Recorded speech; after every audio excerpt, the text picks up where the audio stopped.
કરીએ તો વડોદરા શહેરની કપુરાઈ પોલીસે જુગારનો ગણનાપાત્ર કેસ શોધી કાઢ્યો।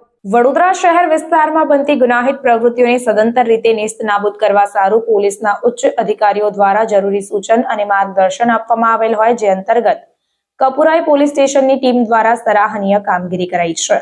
પ્રાપ્ત માહિતી પ્રમાણે જુગારનો ગણનાપાત્ર કેસ શોધી કાઢી કાયદેસરની કાર્યવાહી કરતી વડોદરા શહેરની કપુરાઈ પોલીસ આ કામગીરી દરમિયાન પ્રકાશભાઈ ડાયાભાઈ પરમાર, કનુભાઈ દત્તુભાઈ વસાવા, રાજેશ માધવભાઈ વસાવા, જીતેશભાઈ ભીખાભાઈ વસાવા, રોહિતભાઈ મુકેશભાઈ રાઠોડ અને ભાવેશભાઈ મંજીભાઈ રાઠવા આ તમામ આરોપીઓની અટકાયત કરીને કુલ કિંમત ₹10,300 નો મુદ્દામાલ જપ્ત કરી વધુ તપાસ હાથ ધરાઈ છે।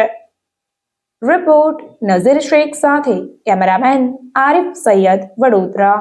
સમાચારોની અવનવી અપડેટ્સ માટે જોતા રહો સેક્યુલર ગુજરાત ન્યૂઝ। સાથે સેક્યુલર ગુજરાત ન્યૂઝ ચેનલને લાઇક, શેર અને સબસ્ક્રાઇબ કરો અને બેલ આઇકોન દબાવીને સમાચારોની ઝડપી માહિતી મેળવો।